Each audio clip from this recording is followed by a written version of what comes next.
First it was a Romanian car, and now I've been asked to make a Dutch car. So let's try it. Alright, hold on. Before we get into this, let's just brainstorm for a minute. I mean, what do I think of when I think of the Dutch? Let's see. Airplanes, colonialism, and... Oh, wait. I'm supposed to make good cars. I'm not Muye. Alright, let's stop messing around. We are back in automation, as usual. And when it comes to making a Dutch car, the only one I think I can name off the top of my head is the Spiker C8, which, other than just being very aviation themed, it's just uniquely beautiful, really. It doesn't look like anything else, and it's gorgeous. So I think all I'm going to try and do is just pick a body that looks like no other car I've ever seen, and just try and make it gorgeous, right? So I will try my best. Hey, what's going on, guys? It's me in Post here, and a lot of you have been asking in the comments to see more of what goes into my builds, especially the engine, because I've been cutting a lot of that out. Partially because I didn't think it'd be very enjoyable to watch, and also because I don't want my videos to just keep on going and going and going. And so I thought I'd try a new format here where I do a little voiceover, maybe talk about what goes on in the build and why I do what I do, and have a video in the background that shows all of the actual engineering decisions that I make for the car. And so go ahead and let me know if you guys like this new format, maybe watch an older video if you haven't to see how I did things previously, because I am making these videos for you guys, and so I want to know what you guys want to see. But now to the actual car, where I decided to go with a V10 5.5 liters, mostly because I feel like the V10 is one of the few engines that is dedicated to high performance supercars. Because like the V12, of course, there are a ton of supercars that use them, but they're also very prominent in the luxury car scene, mostly because of how smooth they are. But the V10, I always think of the LFA, the Huracan, the Audi R8, which, now that I'm thinking about it, a lot of those are very accessible supercars, which doesn't really fit this build that much. And yes, I know they put a V10 in a BMW. I'm just going to gloss over that. You know what? Let's just go ahead and listen to it.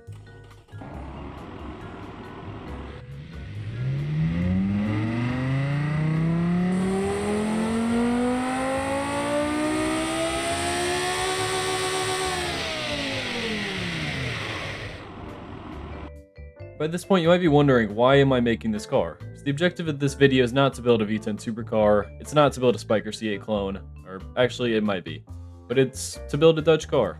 And from my knowledge, the Dutch have never made a very high production car, like they've never made a Volkswagen Golf or anything like that. And so I'm just kind of thinking, what's the opposite of that? And that is a bespoke high-end supercar. And the Spiker C8 is pretty close to that, so I've decided to just build something along the lines of that, and time to get into the design of it. Alright, and here she is all shaped up, which initial impressions, I would say it is very, well, maybe not very, but it is over-designed, which I did that to kind of match the look of the Spiker, because if you look at a picture, it's got so many vents all over it. It's got this very dramatic hood dip, it's got vents all over the side. And I wanted to keep this a little bit more classy with just a nice flat surface, make it very beautiful. But I mean, how do you make this a Dutch car without taking inspiration from an actual Dutch car? And on top of that, I also made these wheels to look like the turbine of a jet engine, or even just a wooden propeller. I would say that looks very fitting for the aviation theme. The interior here, I decided to go with a lot of aluminum and leather, which fits the whole vibe of the Spiker. And also the Spiker that has a lot of different leather colors in the interior. If you look at a ton of different cars, the leather is different color. And I thought it'd be cool to match the color of the leather to the outside of the car. I feel like that's something that is very a personal choice, and a lot of high-end luxury supercars allow you to have personalization in like the leather choices like that. And so I thought it'd be a cool addition. And other than that, I would say it's just a supercar. You know, it's hard to go wrong building one of those. And so let's go ahead and get it in BeamNG and see how she drives. Alright, here we are in BeamNG in our Dutch supercar that we never made a name for. One thing new that you might not have seen in previous videos is actual working gauges. You know, the residue sit a little high, so I do need to do some tweaking for the next video. You guys will see that fixed, you know, in upcoming videos. But for now, let's go ahead and just see how this thing drives.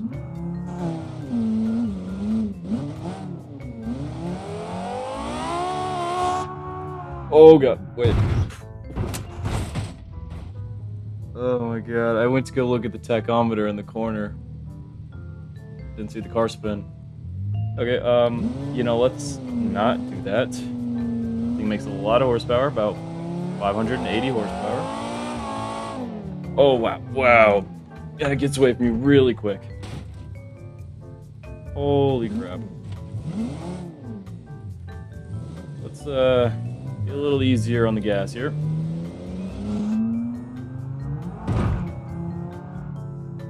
It does have very thick rubber in the rear, quite a bit of downforce, 50-50 weight distribution. You know what? I just can't help myself. I gotta make everything rear-wheel drive, and it's really coming to bite me. However, at speed, it's a lot more stable than you'd think. Although it is really loud. Okay, we'll stick in the interior here, so I can actually hear myself think. Coming in really hot. Oh, it's fine. This is but a scratch. She's really pulling left here. She's really pulling everywhere.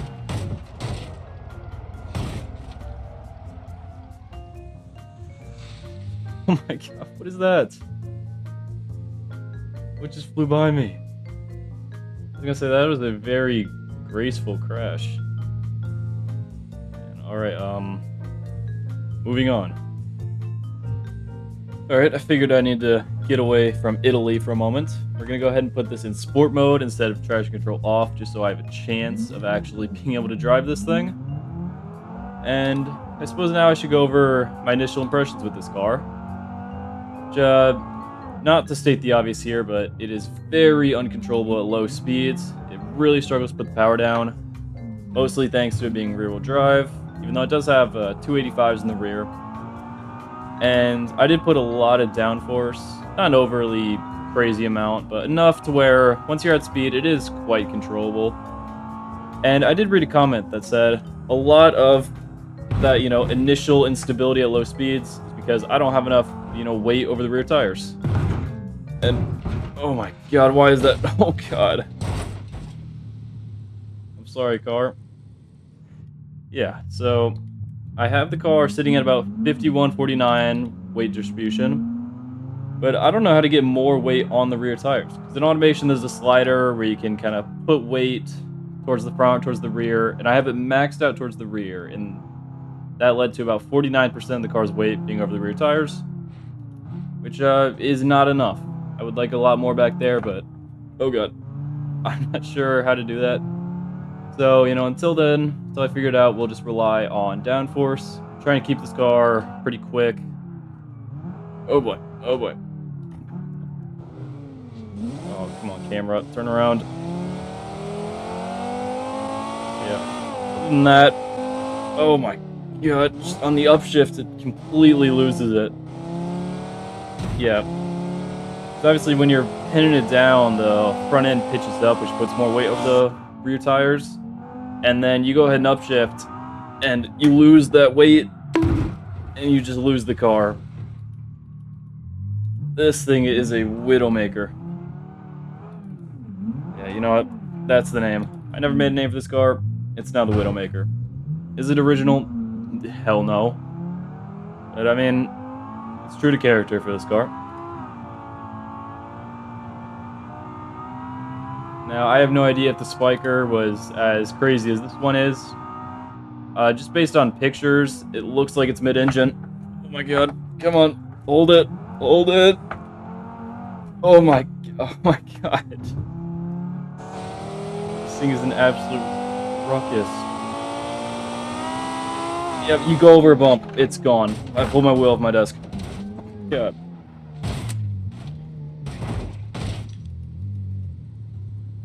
Oh man, I do a track test every video, and this is gonna be absolutely brutal. Yes, moving on again. Alright, if you guys saw my previous video in this country car series where I made a British Roadster, I went ahead and imported a map of British roads for BeamNG to test on, and I decided to kind of follow that with the Dutch Grand Prix today for our track test. We are on Zandvoort, and so let's go ahead and see if we can put up a decent time.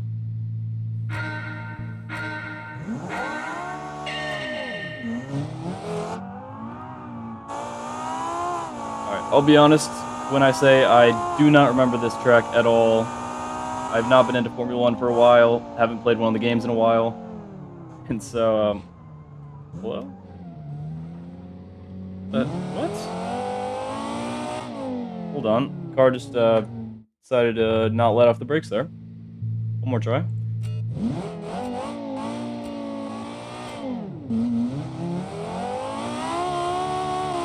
Oh god. Trying to turn traction control off. I think it's safe to say I did that. Okay.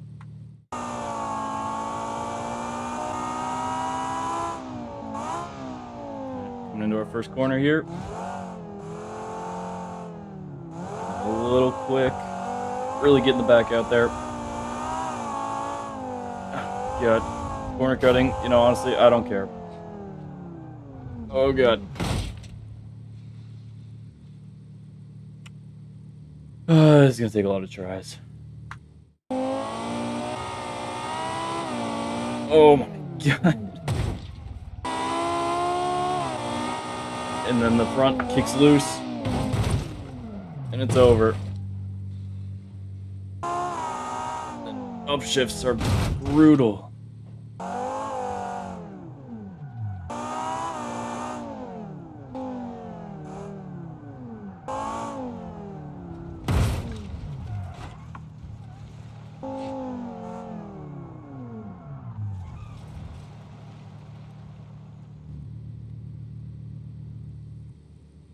Alright, you know what, I think I've concluded this car is not drivable.